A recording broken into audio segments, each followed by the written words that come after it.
Good afternoon, students. Welcome back to your social science class. As we were reading chapter number 2 of history, Socialism in Europe and the Russian Revolution. In our previous video, we read about the introduction of the chapter, Social Changes in Europe. We also read about the three main groups of the people at that time, the liberals, the radicals and the conservatives. We also read about industrial revolution, the coming of socialism in Europe. Today we will continue with our next topic, the Russian Revolution, condition in Russia on the eve of Russian Revolution. जैसा कि हमने पहले ही पढ़ा था कि जिस समय Russian revolution हुई उस समय रशिया के लोगों की, वहाँ की सोसाइटी की कंडीशन कैसी थी. Russia was ruled by tsar Nicholas II. उस समय रशिया के किंग ज़ार निकोलस II थे. इसमें TSAR लिखा है, टी साइलेंट होता है इसलिए ज़ार बोला जाता है. तो रशियन रिवॉल्यूशन के समय रशिया के किंग ज़ार निकोलस II थे. About 85% of the Russian population was engaged in agricultural activities. उस समय लगभग 85% जो रशियन पॉपुलेशन थी वो एग्रीकल्चरल एक्टिविटीज़ में एंगेज थी. Industries were located only at few places such as in Saint Petersburg and Moscow. जो इंडस्ट्रीज़ थी ओनली कुछ प्लेसेस पर ही थी, जैसे सेंट पीटर्सबर्ग में थी और मॉस्को में थी. It was in the 1890 that many industries began to be set up in Russia. 1890 में बहुत सारी इंडस्ट्रीज सेटअप की गई रशिया में. Sometimes the workers had to work for 15 hours at low wages. कई बार वर्कर्स को लो वेजेस पर दिन में 15 आवर्स तक वर्क करना पड़ता था. Workers in Russia came from different backgrounds. Russia की जो इंडस्ट्रीज़ थी वहाँ पे जो वर्कर्स थे वो अलग अलग बैकग्राउंड से बिलोंग करते थे. The workers formed unions and declared strikes whenever the working conditions in the factories deteriorated. तो जो वर्कर्स थे वो अपने यूनियन बना लेते थे, स्ट्राइक्स करते थे जब भी रशिया की इंडस्ट्रीज़ में, फैक्ट्रीज़ में वर्किंग कंडीशन बैड हो जाती थी, बुरी हो जाती थी. तो वो स्ट्राइक्स करते थे, यूनियन बनाते थे और डिमांड्स करते थे. Most of the land in Russia belong to the nobility and the church. Russia की जो अधिकतर लैंड थी, ज़मीन थी, वो नोबिलिटी और चर्च से बिलोंग करती थी. Russian peasants had no respect for the nobility and wanted the land of nobles to be given to them. Russia के लोग जो नोबल कास्ट से बिलोंग करने वाले पीपल थे, किंग और क्वीन की फैमिली से बिलोंग करने वाले जो नोबल पीपल थे उन्हें पसंद नहीं करते थे, उनकी रिस्पेक्ट नहीं करते थे और वो चाहते थे कि जो उनकी लैंड है वो नोबल से लेके उन्हें दे दी जाए. मतलब जो उन पे एग्रीकल्चरल एक्टिविटीज़ करते थे, जो उन पे फार्मिंग करते थे, उन लेबर्स को ही, उन वर्कर्स को ही वो लैंड दे दी जाए. The Russian Social Democratic Workers Party was founded in 1898 by the Socialist. Russia में Russian social democratic workers party form की गई 1898 में सोशलिस्ट्स के द्वारा, जो समाजवादी लोग थे उनके द्वारा. However, because political parties were illegal in Russia, the party had to work as an illegal organization. Russia में पॉलिटिकल पार्टीज़ बनाना इलीगल था. मतलब किंग के अकॉर्डिंग कोई भी अपनी पर्सनल पॉलिटिकल पार्टीज़ नहीं बना सकता था. इसी कारण से जो उन्होंने Russian socialist democratic workers party बनाई उसे इलीगल ऑर्गेनाइजेशन कहा जाता है. The socialist revolutionary party was formed in 1900 which struggled for the rights of the peasants. Russia में सोशलिस्ट रिवोल्यूशनरी पार्टी बनाई गई 1900 में जिसने पीजेंट्स के राइट्स के लिए स्ट्रगल किया. The social Democrats differed from the Socialist Revolutionary Party on the issues of farmers.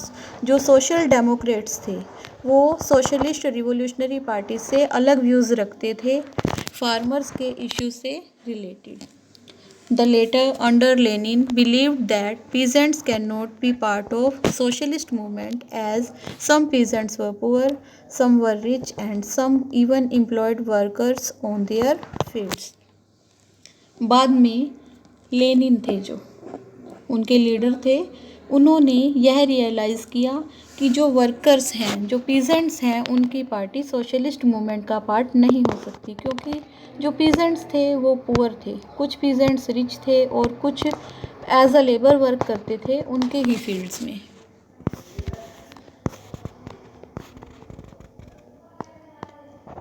The revolution of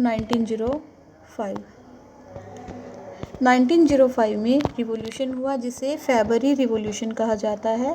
jar in Russia was an autocrat and enjoyed all powers. Tsar Nicholas autocrat था Russia में जो सभी powers को enjoy करता था. Liberals along with socialist workers campaigning to make Russia a democratic state. Liberals socialist party के साथ मिलके रशिया में कैंपेन चला रहे थे, अभियान चला रहे थे कि रशिया को एक डेमोक्रेटिक स्टेट बना दिया जाए. 1904 में the prices of breads rose and the real wages decline. Bread के प्राइसेस बढ़ गए और जो रियल वेजेस थे वो कम हो गए. Over the next few years more than 1 lakh workers went on a strike at St. Petersburg demanding reduction in working hours and an increase in wages. Next कुछ सालों में लगभग 1 लाख वर्कर्स ने सेंट पीटर्सबर्ग में स्ट्राइक की. उन्होंने उनसे demand की कि वर्किंग आवर्स को कम किया जाए और वेजेस को इंक्रीज़ किया जाए. When possession of workers led by Father Gapon reached the Winter Palace of the Tsar, they were attacked by the police. जब वर्कर्स का ग्रुप सेंट पीटर्सबर्ग में पहुंचा, वहाँ पे किंग का ज़ार निकोलस का पैलेस था जिसे विंटर पैलेस कहा जाता है. उन्होंने किंग से मिलने की डिमांड की परंतु किंग ने ऑर्डर किया कि इन वर्कर्स के ऊपर फायरिंग कर दी जाए, तो उनके ऊपर पुलिस के द्वारा अटैक किया गया. About 100 workers were killed and more than 300 workers were bounded. लगभग 100 वर्कर्स मारे गए और 300 से अधिक घायल हो गए. This incident came to be known as bloody Sunday. इस इंसिडेंट को ब्लडी संडे इंसिडेंट कहा जाता है क्योंकि जिस दिन ये इंसिडेंट हुआ था उस दिन संडे का दिन था. Bloody Sunday marked the beginning of strikes in the cities with students, lawyers, doctors and engineers staging walkout campaigning about the lack of civil liberties. Bloody Sunday incident के बाद स्ट्राइक्स की सीरीज़ शुरू हो गई तो सिटीज़ में strikes होने लगी. इन स्ट्राइक्स में स्टूडेंट्स, लायर्स, डॉक्टर्स, इंजीनियर, जो सभी लोग थे जो सिविल लिबर्टीज़ की डिमांड कर रहे थे, उन सभी ने इस अभियान में पार्टिसिपेट किया. अंडर सच सर्कमस्टेंसेस, इस तरह की सिचुएशन में the tsar allowed the creation of an elected parliament called the Duma. इस तरह की सिचुएशन में किंग ज़ार निकोलस ने परमिशन दे दी कि वो इलेक्टेड पार्लियामेंट क्रिएट कर सकते हैं. तो रशिया में इलेक्टेड पार्लियामेंट को ड्यूमा कहा जाता था. He however tried to control the Duma. इस तरह से उन्होंने बाद में उस ड्यूमा को कंट्रोल करने की कोशिश की. Impact of the world war. First World वार 1914 से लेकर 1918 में हुई थी. The First World war broke out between Germany, Austria and Turkey. On one hand and France, Britain and Russia on the other hand. First World वार 1914 में शुरू हुई। एक तरफ जर्मनी, ऑस्ट्रिया और टर्की कंट्रीज थी और दूसरी तरफ फ्रांस, ब्रिटेन और रशिया थी। इनिशियली स्टार्टिंग में people of Russia supported the tsar, Russia के लोगों ने ज़ार को सपोर्ट किया, but as the war progressed the tsar refuse to consult the Duma. शुरू में तो जो ज़ार निकोलस II थे उन्होंने रशिया की पार्लियामेंट को सपोर्ट किया, वहाँ के लोगों को सपोर्ट किया, परंतु बाद में उन्होंने ही इस ड्यूमा को, इस पार्लियामेंट को स्वीकार करने से मना कर दिया, रिफ्यूज कर दिया। During the war anti German feeling ran high and tsarina Alexandra's German origins and poor advisors, especially a monk named Rasputin, made the autocracy unpopular in Russia. First World वार के दौरान जर्मनी के खिलाफ feeling create हो गई। इसके अलावा जो लोग थे वो ज़ार निकोलस II के भी खिलाफ हो गए। एक पुअर एडवाइज़र जो मोंक थे जिनका नाम रेस्पुटिन था, उन्होंने रशिया में ऑटोक्रेसी को अनपॉपुलर कर दिया। Russian आर्मीज suffered greatly in the hands of German and Austrian आर्मीज। जो रशियन आर्मी है वो हार गई जर्मन और ऑस्ट्रियन आर्मीज से, मतलब उन्हें हार का सामना करना पड़ा और उन्हें दुखों का सामना करना पड़ा। Because several impact of first World war on Russia, First World वार का रशिया पर क्या प्रभाव पड़ा? Because several people participated in the war, many small shops, industries and small shops close down. बहुत सारे लोगों ने वार में पार्टिसिपेट किया, इस कारण से जो छोटी छोटी शॉप्स थी, इंडस्ट्रीज थी, स्मॉल शॉप्स थी, वो बंद हो गई। Supplies of essential commodities were badly hit, जो ज़रूरी सामान था उनकी सप्लाई कम हो गई। Agricultural and industrial production decline, इसके अलावा एग्रीकल्चरल और इंडस्ट्रियल प्रोडक्शन था वो भी कम हो गया। The First World War impacted the agricultural production and industries in Russia. First World War से क्या हुआ? जो रशिया में एग्रीकल्चरल प्रोडक्शन और इंडस्ट्रियल प्रोडक्शन कम हो गया, प्रभावित हुआ। As they retreated, the Russian army destroyed crops and buildings to prevent the enemy from being able to live off the land.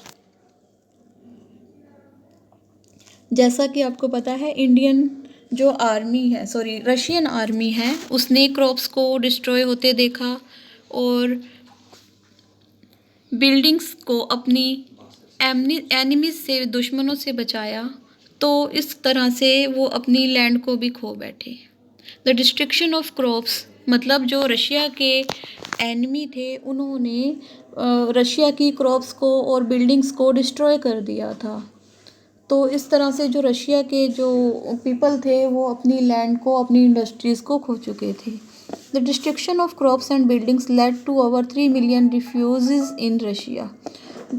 तो जो रशिया की क्रॉप्स और बिल्डिंग्स हैं उनके डिस्ट्रक्शन होने के कारण लगभग 3 मिलियन रिफ्यूजीज हैं वो रशिया में आ गए।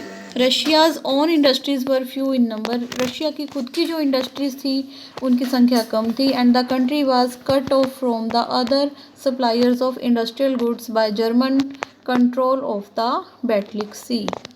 तो जो रशिया की कंट्री की जो बाहर की सप्लायर्स थी, जो उन्हें इंडस्ट्रियल गुड्स सप्लाई करती थी, उसके ऊपर जर्मन ने कंट्रोल कर लिया था बैल्टिक सी से। एज अ रिजल्ट, इसके परिणाम स्वरूप देयर वर लेबर शॉर्टेज, वहाँ पे लेबर की शॉर्टेज हो गई। स्मॉल वर्कशॉप्स प्रोड्यूसिंग असेंशियल्स वर शट डाउन, जो छोटी छोटी वर्कशॉप्स थी जिनसे असेंशियल प्रोडक्ट बनाए जाते थे वो भी बंद हो गई। तो फर्स्ट वर्ल्ड वार के बाद रशिया की कंडीशन बहुत ज़्यादा बुरी हो गई। तो रशिया के जो पीपल थे वो अपने किंग से भी खुश नहीं थे। In our next video we will read about the February revolution in Petersburg. Thank you, have a nice day.